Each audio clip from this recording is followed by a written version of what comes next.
السلام عليكم ورحمة الله وبركاته.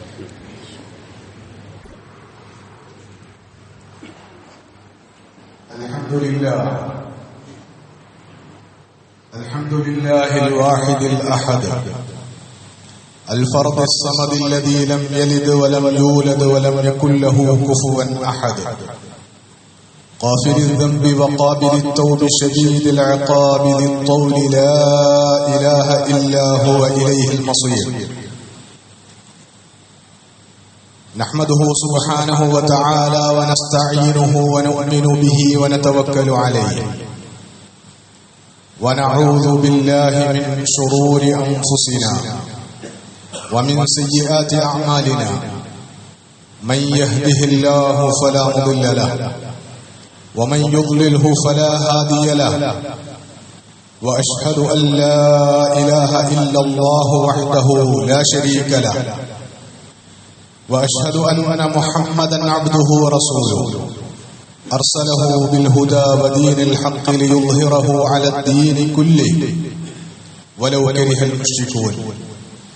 اللهم صل على محمد وعلى آل محمد كما صليت على إبراهيم وعلى آل إبراهيم، وبارك على محمد وعلى آل محمد كما باركت على إبراهيم وعلى آل إبراهيم في العالمين إنك حميد مجيد. أما بعد، فإن خير الكلام كلام الله، وخير الهدي هدي النبي محمد صلى الله عليه وسلم، وشر الأمور محدثاتها، وكل محدثة بدعة، وكل بدعة ضلالة، وكل ضلالة في النار. أعاذني الله وإياكم من النار. ألا لا إيمان لمن لا أمانة له، ولا دين لمن لا عهد له. عباد الله، أوصيكم وإياي أولا بتقوى الله. أعوذ بالله من الشيطان الرجيم. بسم الله الرحمن الرحيم. يا أيها الذين آمنوا اتقوا الله حق تقاته ولا تموتن إلا وأنتم مسلمون. يا أيها الناس اتقوا ربكم الذي خلقكم من نفس واحدة وخلق منها زوجها وبث منهما رجالا كثيرا ونساء، واتقوا الله الذي تساءلون به والأرحام إن الله كان عليكم رقيبا. يا أيها الذين آمنوا اتقوا الله ولتنظر نفس ما قدمت لغد واتقوا الله إن الله خبير بما تعملون. ولا تكونوا كالذين نسوا الله فأنساهم أنفسهم أولئك هم الفاسقون. واتل عليهم نبأ الذي آتيناه آياتنا فانسلخ منها فأتبعه الشيطان فكان من الغاوين. ബഹുമാന്യരായ സത്യവിശ്വാസികളെ, വിശ്വാസിനികളെ, പ്രപഞ്ചനാഥനായ അല്ലാഹുവിന്റെ വിധിവിലക്കുകൾ ജീവിതത്തിലുടനീളം പരമാവധി പാലിച്ചു ജീവിക്കുന്നതിലൂടെ മാത്രമാണ് മനുഷ്യർക്ക് അവരുടെ ഇഹപര ജീവിതങ്ങളിൽ യഥാർത്ഥ വിജയവും സന്തോഷവും സമാധാനവും നേടിയെടുക്കാൻ കഴിയുക എന്ന് മനസ്സിലാക്കി അല്ലാഹുവിനെ അനുസരിച്ചും അവന് വിധേയപ്പെട്ടും അവന് ജീവിതം സമർപ്പിച്ചും തഖ്വയോടെ ജീവിക്കണമെന്ന് ആദ്യമായി വസിയ്യത്ത് ചെയ്യുകയാണ്, ഉപദേശിക്കുകയാണ്. കാരുണ്യവാനായ പടച്ചതമ്പുരാൻ ജീവിതത്തിൽ തഖ്വ പുലർത്താനും അതുവഴി അവൻ വാഗ്ദാനം ചെയ്തിട്ടുള്ള എല്ലാ അനുഗ്രഹങ്ങളും ദുനിയാവിൽ അനുഭവിക്കാനും പരലോകത്ത് സ്വർഗം പ്രതിഫലമായി ഏറ്റുവാങ്ങാനും നമ്മയും നമ്മുടെ മാതാപിതാക്കളെയും ഭാര്യാസന്താനങ്ങളെയും നമ്മുടെ ഗുരുനാഥന്മാരെയും നമുക്ക് പ്രിയപ്പെട്ട എല്ലാവരെയും പ്രത്യേകമായി തുണക്കുകയും അനുഗ്രഹിക്കുകയും ചെയ്യുമാറാകട്ടെ. ജീവിതത്തിന്റെ വിവിധങ്ങളായ ആവശ്യങ്ങളെ മുൻനിർത്തി കാരുണ്യവാനായ നാഥനോട് നമ്മൾ നിരന്തരമായി നടത്തിക്കൊണ്ടിരിക്കുന്ന പ്രാർത്ഥനകൾ അല്ലാഹു ഖബൂൽ ചെയ്ത് നമ്മെ അനുഗ്രഹിക്കുമാറാകട്ടെ. വത്ലു അലൈഹിം നബഅൻ, അവർക്ക് താങ്കൾ ഒരു മഹത്തായ വിവരം പറഞ്ഞു കേൾപ്പിക്കുക, വായിച്ചു കേൾപ്പിക്കുക. ഈ പ്രയോഗം വിശുദ്ധ ഖുർആനിൽ ഏതാണ്ട് 5 തവണ ആവർത്തിക്കപ്പെട്ടിട്ടുള്ളതാണ്. അറബി ഭാഷയിൽ നബഅ എന്ന് പറഞ്ഞാൽ വളരെ പ്രധാനപ്പെട്ട, വളരെ ഗൗരവമുള്ള ഒരു വാർത്ത എന്നാണ് അതിന്റെ അർത്ഥം. അന്നബഉൽ അദീം, ഏറ്റവും മഹത്തായ ഗൗരവമുള്ള വിവരം എന്ന് വിശുദ്ധ ഖുർആൻ പരിചയപ്പെടുത്തിയിട്ടുള്ളത് അന്ത്യനാളിനെ കുറിച്ചാണ്. അമ്മ യതസാഅലൂൻ അനിൻ നബഇൽ അദീം എന്ന് പറഞ്ഞു. പ്രവാചകൻ തിരുമേനി സല്ലല്ലാഹു അലൈഹി വസല്ലമയോട് അല്ലാഹു സുബ്ഹാനഹു വ തആല അവർക്ക് താങ്കൾ ഗൗരവപ്പെട്ട വിവരം കൈമാറുക എന്ന ശൈലി ഉപയോഗിച്ചുകൊണ്ട് പറഞ്ഞിട്ടുള്ള കാര്യങ്ങളിൽ ഒന്ന്, വത്ലു അലൈഹിം നബഅ ഇബ്നൈ ആദം, ആദം സന്തതികളായ ഹാബീലിന്റെയും ഖാബീലിന്റെയും ജീവിതകഥ പറഞ്ഞുകൊടുക്കാൻ ആവശ്യപ്പെട്ടിരുന്ന സന്ദർഭത്തിലാണ്. അതേപോലെ തന്നെ വത്ലു അലൈഹിം നബഅ നൂഹിൻ,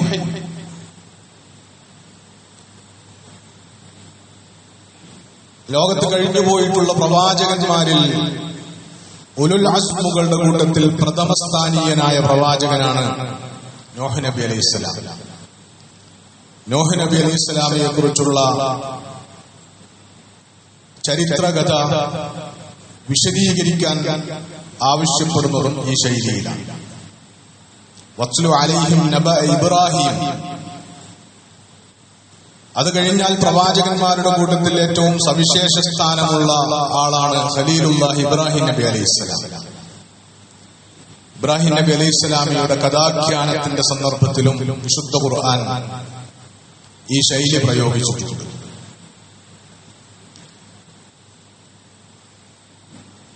സമ്മിശ്രമായ സ്വഭാവത്തിലുള്ള ചരിത്രകഥകളെ അവതരിപ്പിച്ചുകൊണ്ടാണ് വിശുദ്ധ ഖുർആൻ ഈ ശൈലിയിൽ കാര്യങ്ങൾ അവതരിപ്പിച്ചിട്ടുള്ളത്. അതിൽ സൂറത്തുൽ അഅറാഫിൽ മറ്റ് സന്ദർഭങ്ങളിൽ നിന്ന് വ്യത്യസ്തമായ സ്വഭാവത്തിൽ ഒരാളുടെ വൃത്താന്തം, ഒരാളെക്കുറിച്ചുള്ള ഗൗരവമായ വിവരം ജനങ്ങൾക്ക് പറഞ്ഞു പഠിപ്പിച്ചു കൊടുക്കാൻ, കേൾപ്പിച്ചു കൊടുക്കാൻ അല്ലാഹു സുബ്ഹാനഹു വ തആല പ്രവാചകനോട് ആവശ്യപ്പെടുന്നുണ്ട്. ആ ആയത്താണ് ഖുതുബയുടെ തുടക്കത്തിൽ ഓതി വെച്ചിട്ടുള്ളത്. സൂറത്തുൽ അഅറാഫിലെ 175 തുടങ്ങുന്ന ആയത്തുകളിലൂടെയാണ് അല്ലാഹു സുബ്ഹാനഹു വ തആല ഗൗരവപ്പെട്ട വൃത്താന്തം, വളരെ പ്രാധാന്യമുള്ള ഒരു വിവരം എന്നുള്ള നിലക്ക്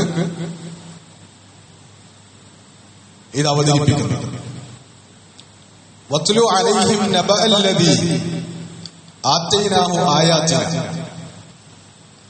അവർക്ക് ഒരാളെക്കുറിച്ചുള്ള വളരെ ഗൗരവപ്പെട്ട വൃത്താന്തം പറഞ്ഞു കൊടുക്കുക.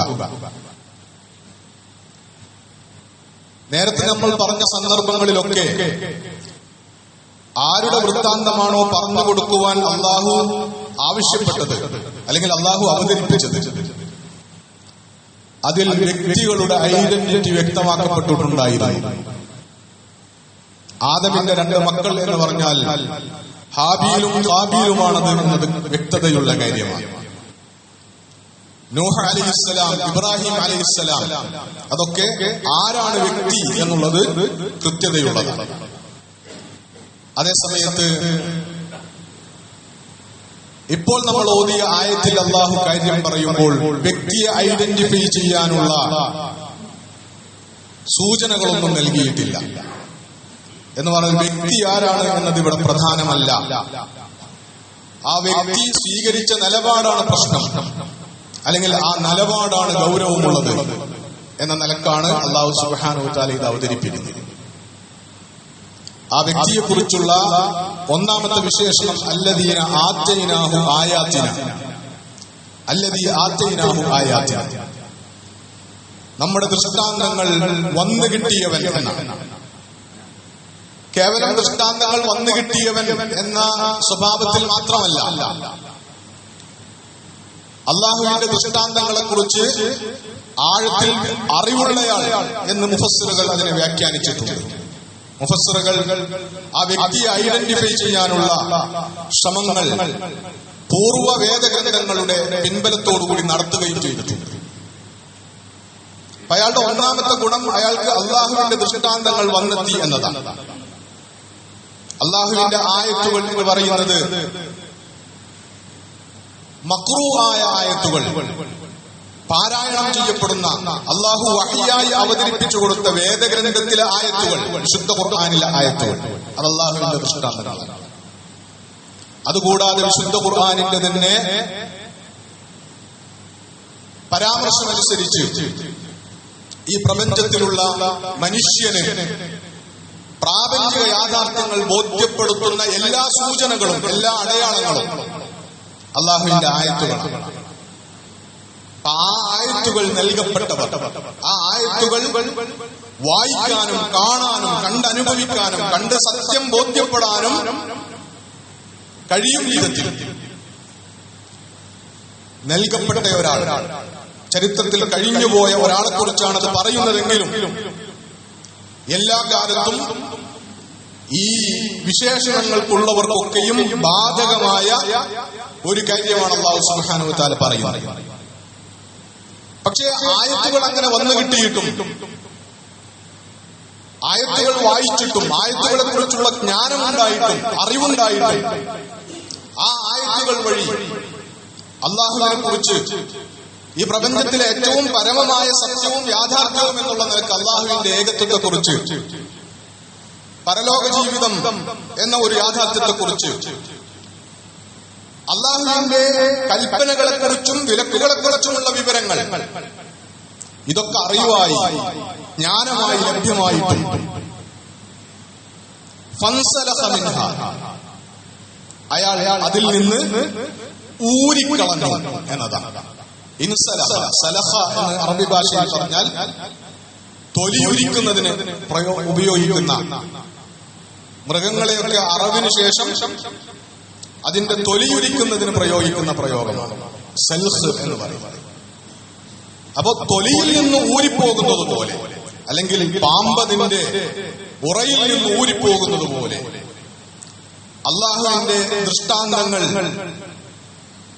ആ ദൃഷ്ടാന്തങ്ങൾ വന്നു കിട്ടിയിട്ടും അതിനെക്കുറിച്ച് ജ്ഞാനമുണ്ടായിട്ടും അറിവുണ്ടായിട്ടും ആ ആയത്തുകളെ അനുധാവനം ചെയ്യുന്നതിന് പകരം ആ ആയത്തുകൾ മുന്നോട്ട് വെക്കുന്ന സാധ്യതകളെ, ജീവിതത്തിൽ ഉന്നതിയും ഉയർച്ചയും വിജയവും സന്തോഷവും നേടിയെടുക്കാനുള്ള സാധ്യതകളെ പ്രയോജനപ്പെടുത്തുന്നതിന് പകരം ആ ആയത്തുകൾ ജീവിതത്തിന് നിശ്ചയിച്ചു തരുന്ന പരിധികളെ ലംഘിക്കാതെ, ആ പരിധികൾക്കകത്ത് ഒതുങ്ങി നിന്ന് ജീവിതത്തെ മനോഹരമാക്കുന്നതിന് പകരം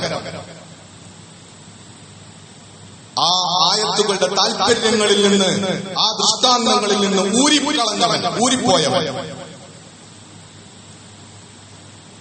അവിടെ നിന്ന് ഊരിപ്പോന്നാൽ പിന്നെ സംഭവിക്കുന്ന അപകടം എന്താണ് എന്ന് ചോദിച്ചാൽ, ജീവിതത്തിന് അള്ളാഹുവിന്റെ ഒരു മാർഗദർശനം, ജീവിതത്തിന് അള്ളാഹുവിന്റെ പരിധികൾ, ജീവിതത്തിൽ പാലിക്കേണ്ടുന്ന അള്ളാഹുവിന്റെ കൽപ്പനകൾ, ജീവിതത്തിൽ അതിലംഘിക്കാൻ പാടില്ലാത്ത അള്ളാഹുവിന്റെ വിലക്കുകൾ, ഇതിന്റെയൊക്കെ പരിധിക്ക് അകത്തുനിന്ന് വ്യാജമായ സ്വാതന്ത്ര്യമോഹത്തോടുകൂടി ഒരാൾ ഊരിപ്പോരാൻ ശ്രമിച്ചാൽ അയാളെ പുറത്ത് കാത്തു നിൽക്കുന്നത് സ്വാതന്ത്ര്യത്തിന്റെ അനന്തവിഹായസല്ല, സ്വാതന്ത്ര്യത്തിന്റെ വളരെ ആനന്ദകരമായ ഒരു ലോകമല്ല അയാളെ കാത്തിരിക്കുന്നത്.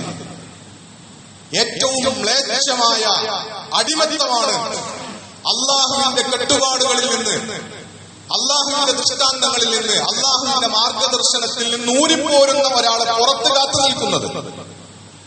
അതുകൊണ്ട് അള്ളാഹു പറയുന്നത് ഊരിപ്പോന്നവനെ പുറത്ത് കാത്തുനിന്ന പിശാച് അവന്റെ പിന്നാലെ കൂടി.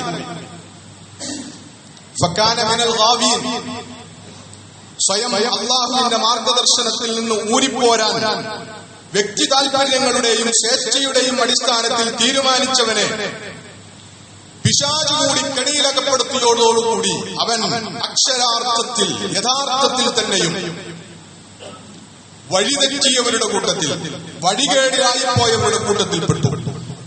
പിന്നീട് അവനെ സംബന്ധിച്ചിടത്തോളം സന്മാർഗത്തിന്റെ ഒരു തരിമ്പും ജീവിതത്തിലേക്ക് ആവാഹിക്കുക സാധ്യമല്ലാത്ത അവസ്ഥയിലേക്ക് അവൻ മാറ്റപ്പെട്ടു.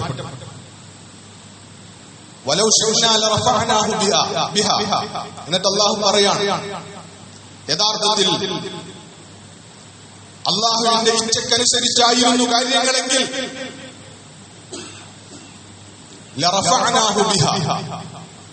അവന് വന്നുകിട്ടിയ ദൃഷ്ടാന്തങ്ങൾ, ആയത്തുകൾ, ആ ആയത്തുകളെ കുറിച്ചുള്ള അവന്റെ ജ്ഞാനം, ബോധ്യങ്ങൾ, ഇതവനെ ജീവിതത്തിൽ ഉന്നതിയിലേക്ക് എത്തിക്കാൻ പോകുന്നതായിരുന്നു.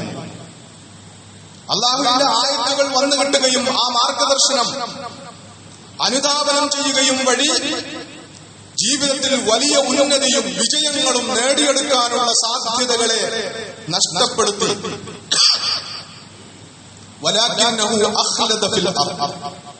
ആ സാധ്യതയെ ഉപയോഗപ്പെടുത്താൻ ശ്രമിക്കുന്നതിന് പകരം, അതിന് ഇച്ഛാശക്തി പ്രകടിപ്പിക്കുന്നതിന് പകരം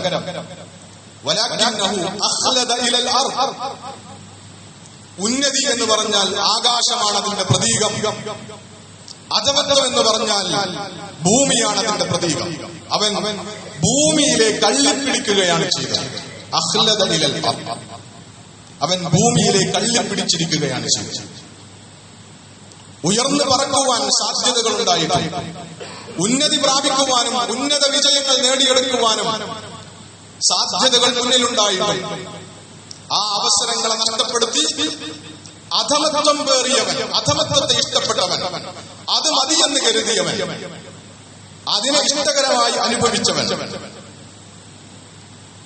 അതാണ് അയാളുടെ പ്രത്യേകത.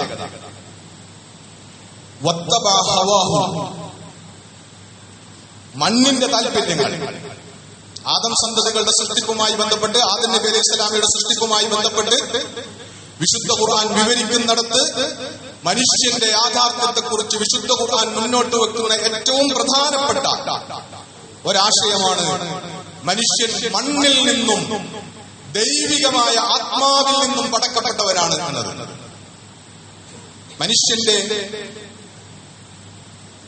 കണ്ടന്റ് എന്ന് പറയുന്നത്, മനുഷ്യൻ എന്ന് പറയുന്നത്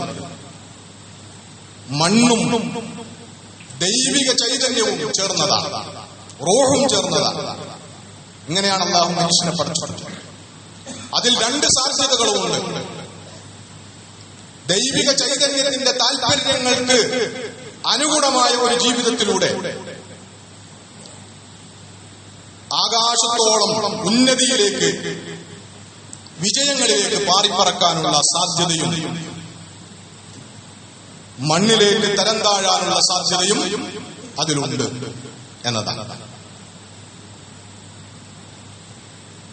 അങ്ങനെ മണ്ണിലേക്ക് തരം താഴാൻ തീരുമാനിക്കുന്നവൻ അവൻ അവന്റെ ഇച്ഛയെ പിൻപറ്റാൻ തീരുമാനിച്ചതുകൊണ്ടാണ് അവന് ആ അധമത്വം ഉണ്ടാവും. മനുഷ്യന്റെ രണ്ട് ഘടകങ്ങളിൽ ദൈവികമായ ആത്മാവിന്റെ ഉന്നതിയിലേക്ക് പറക്കാനുള്ള താല്പര്യങ്ങളെ പരിഗണിക്കാതിരിക്കുകയും മണ്ണിന്റെ കേവല ഭൗതികതയുടെ അധമത്വത്തിന്റെ താല്പര്യങ്ങൾ ഇഷ്ടകരമായി തീരുകയും ചെയ്താൽ മനുഷ്യന് സംഭവിക്കുന്നത് അതാ. അവൻ കുതറിയോടുന്നത് ദൈവികമായ മാർഗദർശനത്തിൽ നിന്നാണ്.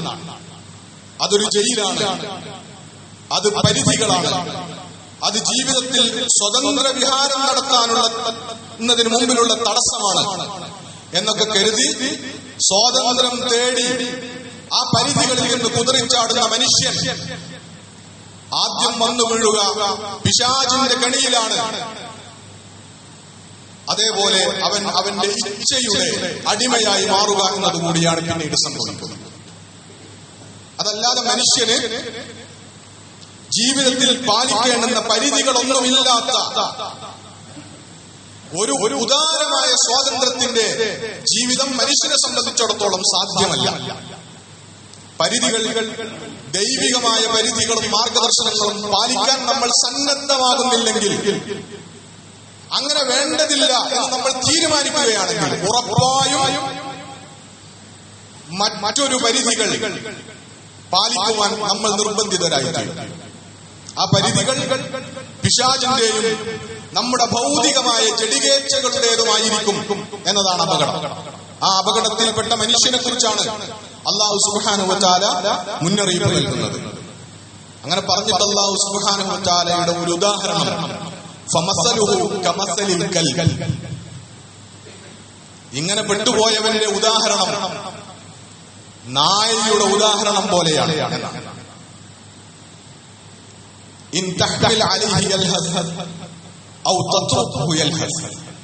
നായയോട് ഉപമിക്കാനുള്ള കാരണം, നായയുടെ സ്വഭാവം എന്ന് പറയുന്നത് നിങ്ങൾ അതിനെ ഉപദ്രവിച്ചാൽ, അതിനെ ആക്രമിച്ചാൽ അത് നാക്ക് നീട്ടി കിതക്കും നിങ്ങളുടെ മുമ്പിൽ.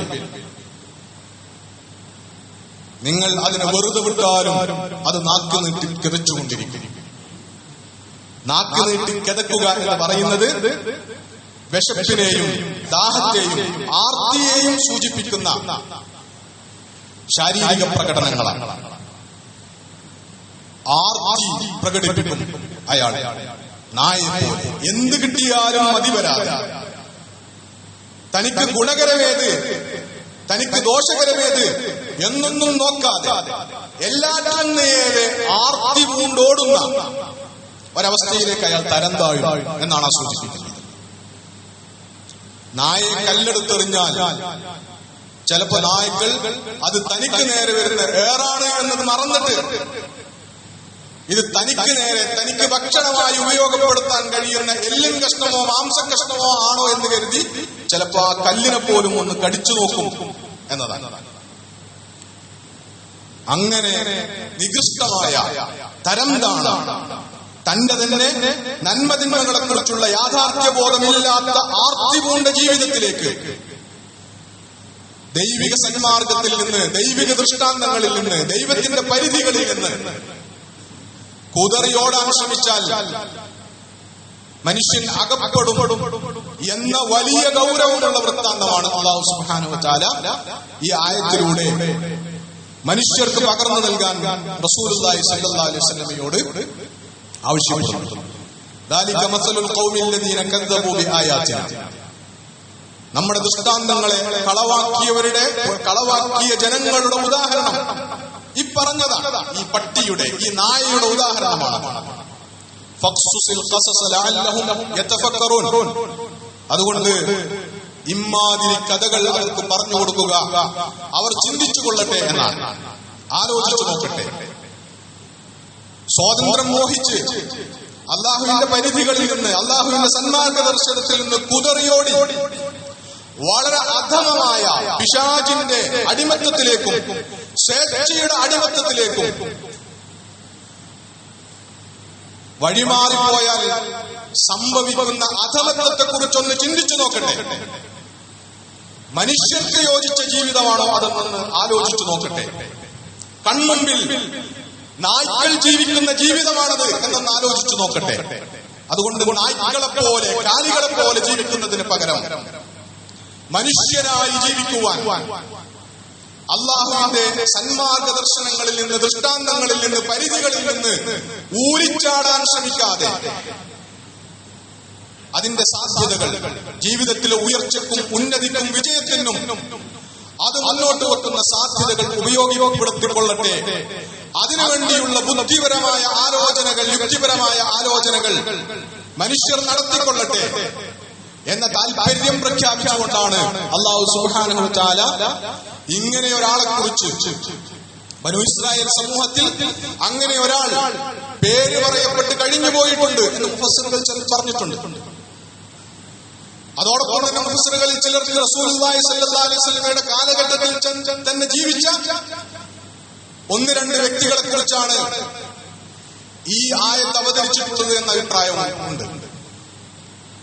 അതിനെയൊക്കെ വിശകലനം ചെയ്തിട്ട് സയ്യിദ് മൗദൂദി റഹിമഹുല്ലാ പറഞ്ഞിട്ടുള്ളത്, ഇവിടെ ആളുടെ ഐഡന്റിറ്റി ഒരു വിഷയമുള്ള കാര്യമല്ല, അതിലേക്ക് അല്ലാഹു ഒരു സൂചനയും നൽകുന്നില്ല. വ്യക്തി ആരാണ് എന്ന് തിന്മകളെ കുറിച്ച് പറയുമ്പോൾ, ദുഷിച്ച ജീവിതത്തെ കുറിച്ച് അടയാളപ്പെടുത്തുമ്പോൾ വ്യക്തി ഐഡന്റിറ്റി വെളിപ്പെടുത്താതെ മാന്യത കാണിക്കുക എന്നത് വിശുദ്ധ ഖുർആനിന്റെയും തിരുസുന്നത്തിന്റെയും ഒരു പൊതുവായ ശൈലിയാണ് എന്ന് പറഞ്ഞുകൊണ്ട് ഇത് ഏതെങ്കിലും ഒരു വ്യക്തിയിലേക്ക് പരിമിതപ്പെട്ട കാര്യമല്ല. ഏത് കാലത്തും അള്ളാഹുവിന്റെ ദൃഷ്ടാന്തങ്ങളെ മറന്നുപോകുന്നവർ, അള്ളാഹുവിനെ കുറിച്ച് മറന്നുപോകുന്നവർ, അള്ളാഹുവിനെ കുറിച്ചുള്ള മറവി എന്ന് പറയുന്നത് വലാ തകൂനു കല്ലദീന നസുല്ലാഹ ഫഅൻസാഹും അൻഫുസഹും, അത് സ്വന്തത്തെ കുറിച്ച് സ്വയം ജീവിക്കാൻ മറന്നുപോകുന്നതിന് തുല്യമാണ് അള്ളാഹുവിനെ കുറിച്ച് മറന്നു പോവുക എന്ന് പറയുന്നത്. അപ്പൊ അതുകൊണ്ട് നമ്മൾ പ്രത്യേകിച്ചും അള്ളാഹുവിനെ കുറിച്ചുള്ള ദിക്റുകൾക്കുള്ള സവിശേഷമായ സീസണുകൾ താരതമ്യേന കുറഞ്ഞുപോയ ഒരു കാലത്താണ് നമ്മൾ ഇപ്പോൾ മുന്നോട്ട് പോയിക്കൊണ്ടിരിക്കുന്നത്. നമുക്ക് ഒരു റമദാൻ കഴിഞ്ഞു പോയി, റമദാൻ കഴിയുമ്പോഴേക്ക് നമുക്ക് ഹജ്ജ് കാലം വന്നു, ദുൽഹജ്ജിലെ 10 ദിവസങ്ങൾ വന്നു. സവിശേഷമായ പുണ്യങ്ങളുടെയും ദിക്റുകളുടെയും സവിശേഷമായ സീസണുകളാണ് അതൊക്കെയും. അതിനുശേഷം മുഹറം വന്നു, അതിനുശേഷം ഒടുവിൽ റബീഉൽ അവ്വലും കഴിഞ്ഞു.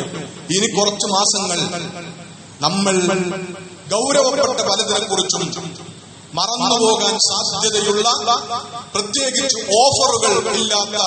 ഓഫറുകളുള്ള സീസണുകളില്ലാത്ത കാലത്തിലൂടെയാണ് നമ്മൾ കടന്നു പോകുന്നത്. അതുകൊണ്ട് ഈ സന്ദർഭത്തിൽ നമുക്ക് കൂടുതൽ ജാഗ്രതയും തഖ്വയും അനിവാര്യമാണ്.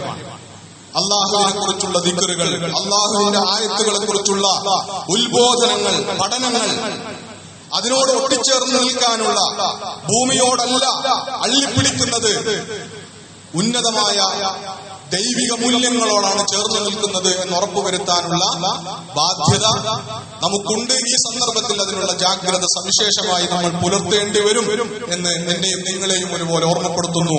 അല്ലാഹു സുബ്ഹാനഹു വ തആല അവന്റെ മാർഗദർശനങ്ങളുടെ മികവിൽ ഈ ലോകത്ത് പരലോകത്ത് ജീവിതത്തിൽ ഉന്നത വിജയം നേടിയെടുക്കുവാൻ അവൻ സൗഭാഗ്യം നൽകുന്ന അവന്റെ സഞ്ചരിതരായ അടിമകളുടെ കൂട്ടത്തിൽ നമ്മെയും നമുക്കിഷ്ടപ്പെട്ടവരെയും നമുക്ക് പ്രിയപ്പെട്ടവരെയും ഉൾപ്പെടുത്തി അനുഗ്രഹിക്കുമാറാകട്ടെ. വഖൂലു ഖൗലി ഹാദാ വഅസ്തഗ്ഫിറുല്ലാഹ ലി വലക്കും ഫസ്തഗ്ഫിറൂഹു ഇന്നഹു ഹുവൽ ഗഫൂറുർ റഹീം.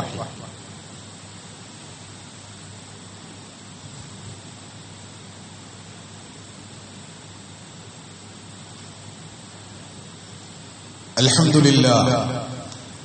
لله رب العالمين والعاقبة للمتقين ولا عدوان إلا على الظالمين. اللهم صل وسلم وبارك على محمد وعلى آله وصحبه أجمعين. عباد الله أوصيكم وإياي ثانيا بتقوى الله. يا أيها الذين آمنوا اتقوا الله وقولوا قولا سديدا يصلح لكم أعمالكم ويغفر لكم ذنوبكم ومن يطع الله ورسوله فقد فاز فوزا عظيما. اللهم اغفر للمؤمنين والمؤمنات والمسلمين والمسلمات الأحياء منهم والأموات إنك مجيب الدعوات يا قاضي الحاجات. طيب ثراهم واجعل الجنة مأوانا ومأواهم. اللهم أجرنا من النار اللهم أجرنا ووالدينا من النار. ربنا ظلمنا أنفسنا وإن لم تغفر لنا وترحمنا لنكونن من الخاسرين. ربنا اغفر لنا ولآبائنا ولأمهاتنا رب ارحمهم كما ربونا صغارا. ربنا هب لنا من أزواجنا وذرياتنا قرة أعين واجعلنا للمتقين إماما. ربنا اغفر لنا ولإخواننا الذين سبقونا بالإيمان ولا تجعل في قلوبنا غلا للذين آمنوا ربنا إنك رؤوف رحيم. ربنا هب لنا من لدنك رحمة إنك أنت الوهاب. ربنا لا تزغ قلوبنا بعد إذ هديتنا وهب لنا من لدنك رحمة. ربنا آتنا من لدنك رحمة واجعل لنا في أمورنا رشدا. ربنا اغفر لنا ولآبائنا ولأمهاتنا رب ارحمهم كما ربونا صغارا. اللهم أعزنا بالإسلام وأعز الإسلام بنا. اللهم أعز الإسلام والمسلمين في كل مكان في العالم يا رب العالمين. اللهم انصر الإسلام والمسلمين في كل مكان في العالم يا أرحم الراحمين يا ذا الجلال والإكرام. برحمتك نستغيث. اللهم أغثنا اللهم أغثنا اللهم أغثنا. اللهم كن لإخواننا الذين ظلموا في بلاد العالم كلها يا أرحم الراحمين. اللهم انصر إخواننا المجاهدين في غزة. اللهم انصر إخواننا المجاهدين في فلسطين. اللهم انصر إخواننا المظلومين المضطهدين في فلسطين أجمعين يا أرحم الراحمين. اللهم إنهم جياع فأطعمهم. اللهم إنهم حفاة فاحملهم. اللهم إنهم عطشان وفصلهم. اللهم إنهم مرضى فداوي أمراضهم. اللهم تقبل شهداءهم. اللهم كن لهم ولا تكن عليهم.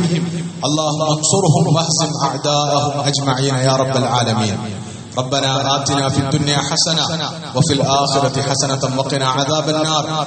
ربنا توفنا مسلمين وألحقنا بالصالحين. ربنا تقبل منا إنك أنت السميع العليم وتب علينا إنك أنت التواب الرحيم. فاغفر لنا يا غافر المذنبين وارحمنا بأنواع رحمتك يا أرحم الراحمين.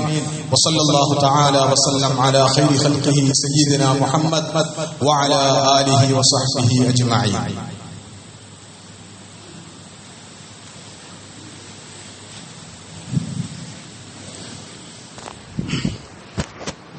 الله أكبر الله أكبر.